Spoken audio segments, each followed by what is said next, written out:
Hello guys, I am Laksha. हम लोग पढ़ रहे हैं इंडियन पॉलिटी और आज का हमारा टॉपिक 9 है directive principle of state policy, जिसे हम डीपीएसपी भी कहते हैं। पार्ट 4 में आता है ये इंडियन कॉन्स्टिट्यूशन के।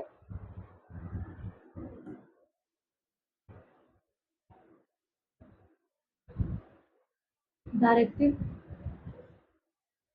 प्रिंसिपल ऑफ स्टेट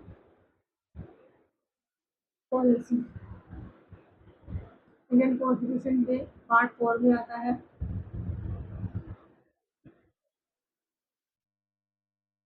आर्टिकल 36 से लेकर 55 तक डिफाइन है, 51 तक डिफाइन है, 51 तक डिफाइन है। ठीक है। Directive principle of state policy term denote करता है आइडिया कहाँ से, that the state should keep in mind के स्टेट अपने दिमाग से करे करना चाहिए वाइल फॉर्मुलेटिंग पॉलिसीज, जब फॉर्मुलेट करे पॉलिसीज को, एंड इनएक्टिव करे लॉज को, यानी इनएक्ट करे लोगों पर लॉज को कोर्ट द्वारा या जैसे भी वैसे तो स्टेट अपने माइंड से सोच कर करे, दिल अच्छे से सोच कर। ये ideal for the state in policy है, फॉर्मुलेशन एंड लॉ इनैक्टमेंट है। सिग्निफिकेंस क्या है डिस्क्राइब करते हैं, इसके सिग्निफिकेंस हैं।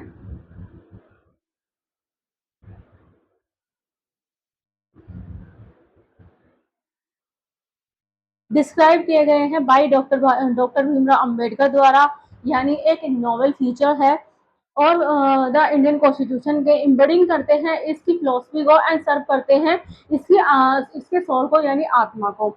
ओरिजिन क्या है इसका,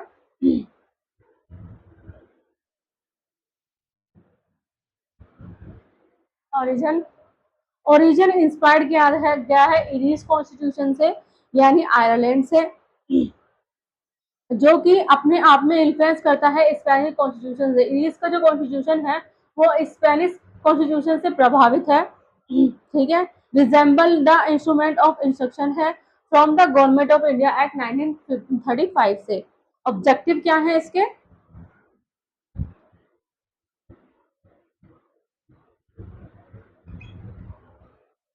इट हैज सम ऑब्जेक्टिव क्या है, एम्स करता है फॉर सोशो इकोनॉमिक डेमोक्रेसी को। ठीक है।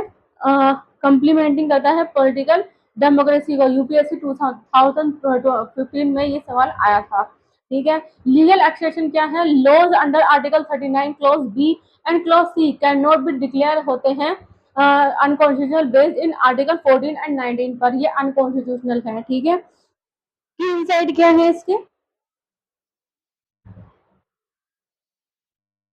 ग्रैनविल ऑस्टिन वो क्या कहते हैं, डीपीएससी प्लस फंडामेंटल राइट क्या है, कंसाइंस है ऑफ द कॉन्स्टिट्यूशन के, यानी आत्मा है अपने दिल की, कॉन्स्टिट्यूशन की इनर आत्मा है। ठीक है। कॉन्स्टिट्यूशन की आर्टिकल 37 क्या कहता है, डीपीएसपी प्रिंसिपल है फंडामेंटल फॉर गवर्नेंस का। मिनर्वा मिल के 1988 में इस बात पर जोर डाला गया, harmony between fundamental and DPSP as vital to the constitution basic structure है, इस बात पर इस पर जोर दिया गया। फीचर्स ऑफ डीपीएसपी क्या है,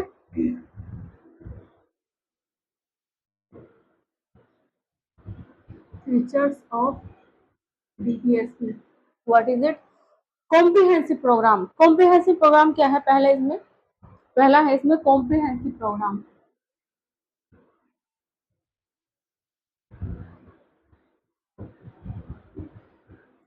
कॉम्प्रिहेंसिव प्रोग्राम यानी कि कवर करता है economic, social and political aspect for the modern democratic state के। द स्टेट जो स्टेट है इंक्लूड होता है, जिसमें इंक्लूड्स हैं स्टेट के अंदर legislative and executive organs of the central and state government के। ठीक है। All local authorities and all other public authorities in the country, ये भी इसी में इंक्लूड है। ठीक है। मोरल ऑब्लिगेशन, नेक्स्ट इसमें आता है मोरल ऑब्लिगेशन। मोरल ऑब्लिगेशन में क्या है, ऑल दो, यद्यपि नॉन जस्टिसेबल है ये डीपीएसपी, यानी कि नॉट लीगली इन्फोर्सेबल है, यह कानूनी तरीके से इन्फोर्सेबल नहीं है। इसका इम्प्लीमेंटेशन रिलाइज करता है ऑन पब्लिक ओपिनियन के ऊपर। ठीक है, directive principle do not confer enforceable, DPSP जो है वो कन्फर नहीं करते हैं इन्फोर्सेबल राइट इन कोर्ट में। ठीक है, but they constitutionally guided and shape legislative and executive action के। लेकिन ये क्या है, संवैधानिक तरीके से गाइड करते हैं, शेप करते हैं लेजिस्लेटिव एंड एग्जीक्यूटिव एक्शन जो कि रेलेवेंट है व्हेन कोर्ट एग्जामिन करता है कॉन्स्टिट्यूशनलिटी ऑफ लॉज की। ठीक है, कॉन्स्टिट्यूशनल गाइडलाइन क्या है इसकी, कॉन्स्टिट्यूशनल गाइडलाइन है इसकी कुछ, यानी सर्व करता है और as a recommendation for the state को। ठीक है, state, central, state and local authority जिसमें आती है, किसमें, in legislative, executive and administrative matters में। सोशो इकोनॉमिक डेमोक्रेसी आती है इसमें नेक्स्ट, सोशो इकोनॉमिक डेमोक्रेसी प्रमोट करता है positive social and economic right को, जैसे कि fundamental right negative in nature है। ठीक है, सप्लीमेंट फंडामेंटल राइट क्या है, फिल करते हैं गैप इन पार्ट थर्ड जो कि फंडामेंटल राइट का है ऑफ द कॉन्स्टिट्यूशन का, बाय एड्रेसिंग करते हैं सोशल एंड इकोनॉमिक इश्यूज को। वेलफेयर स्टेट आता है इसमें, वेलफेयर स्टेट का क्या मतलब है, इम्बेडेड करता है प्रिंसिपल ऑफ वेलफेयर स्टेट, यानी एमिंग करता है for justice, liberty, equality and fraternity को। दे आर फंडामेंटल हैं for the governance of the country के। कॉन्स्टिट्यूशनल एडवाइजर कौन है इसके, बी एन राव प्रपोज किया था, डिवाइडिंग राइट इनटू जस्टिसेबल होने चाहिए इन्होंने कहा था, एंड नॉन जस्टिसेबल भी होने चाहिए। और रिकमेंडेशन एक्सेप्ट करी गई थी बाय ड्राफ्टिंग कमेटी द्वारा। जुडिशियल रोल क्या था इसमें, हेल्प करता है कोर्ट को assess the constitutional validity of law concerning करता है आर्टिकल 14 एंड 19 के। ठीक है, क्लासिफिकेशन ऑफ डीपीएसपी देखते हैं अब।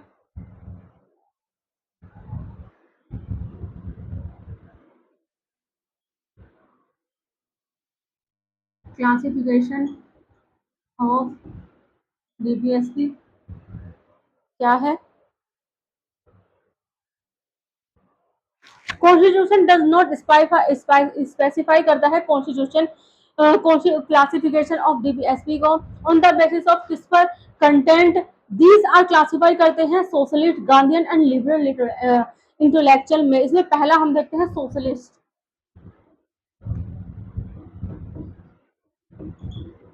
सोशलिस्ट, सोशलिस्ट का मतलब क्या है, रिफ्लेक्ट करते हैं आइडियोलॉजी ऑफ सोशलिज्म की, lays down the framework of democratic socialist state करते हैं। एम इसका है प्रोवाइडिंग करते हैं सोशल एंड इकोनॉमिक जस्टिस, इसका ये एम है।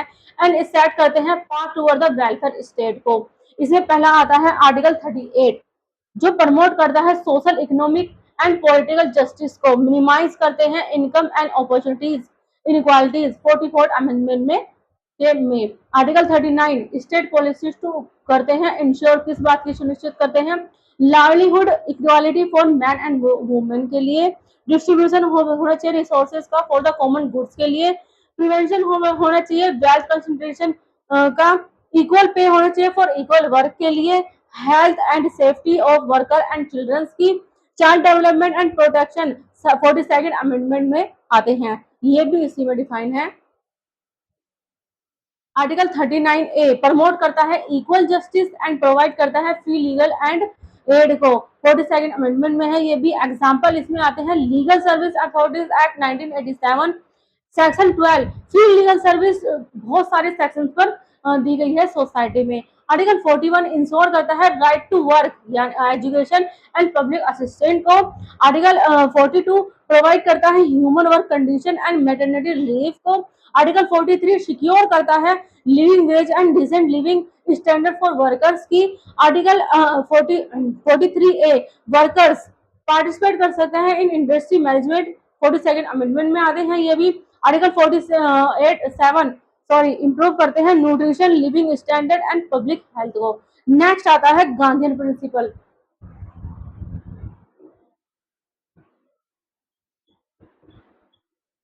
गांधीयन प्रिंसिपल में क्या है, ये गांधीयन आइडियोलॉजी पर बेस्ड है, इसलिए इसको गांधीयन प्रिंसिपल कहा जाता है। रिप्रेजेंट किया गया था programme of reconstruction enunciation by Gandhi during the national movement में। ठीक है, आर्टिकल 40 आता है इसमें। पहला आर्टिकल 40 क्या करता है, इस्टेब्लिश किया गया था village panchayat for self government के लिए, यानी कि 73rd कॉन्स्टिट्यूशन अमेंडमेंट एक्ट 1992 में कॉन्स्टिट्यूशनल रिकॉग्निशन है पार्ट 11 शेड्यूल 11 के अंदर। ठीक है, आर्टिकल 43 प्रमोट करता है cooperative industries in rural areas में। नेक्स्ट इसमें आता है आर्टिकल 43 बी, जो कि इनकरेज करता है democratic management of cooperative societies, और 97th अमेंडमेंट एक्ट 2011 में आया था जो। ठीक है, आर्टिकल 46 प्रोवाइड करता है, प्रोटेक्ट करता है education and economic interest of the SC, ST and weaker section की। Article 47 direct the state to endeavour करता है टू प्रोहिबिट द कंजप्शन, या कि ताकि वो कंजप्शन पर रोकथाम लगा सके, यानी कि एक्सेप्ट कर सके फॉर मेडिकल पर्पज के लिए of intoxicating drink and drug injuries to health, इन सब पर रोकथाम लगा सकते हैं। ठीक है, article 48 speak of prohibition and slaughter of cows के लिए है, एंड जो काउ का स्लाउटर यानी शिकार वगैरह करते हैं, उनकी जो स्लाउटर का मतलब आप शायद समझ ही होंगे, शिकार वगैरह के लिए, calves and other milch and draught cattles and improving their breeds के लिए है, आर्टिकल 48।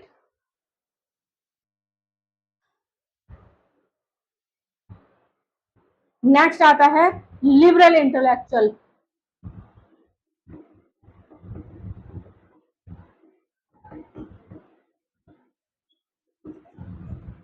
ये क्या कहता है, रिप्रेजेंट करता है आइडियोलॉजी ऑफ लिबरलिज्म की।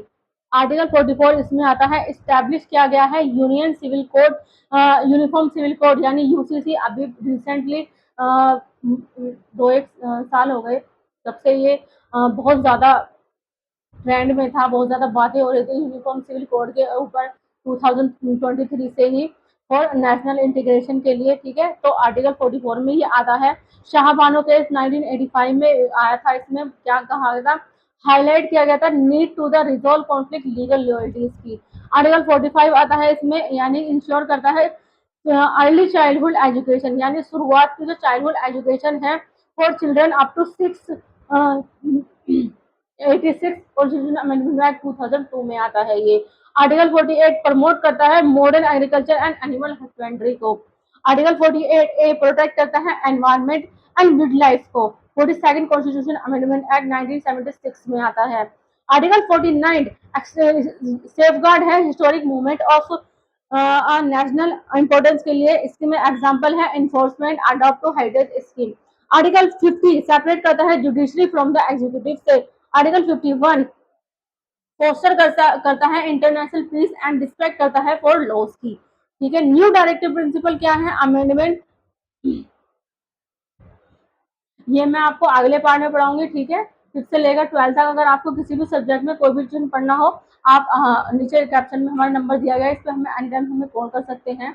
हम SSC, CGL, UPSC, UPPS, CS, railway वगैरह की तैयारी कराते हैं, उर्दू लिखना पढ़ना भी सिखाते हैं। अगर आपको इनमें से किसी भी चीज़ में कोई भी ट्यूशन लेना हो, आप एनी टाइम हमें कॉल कर सकते हैं।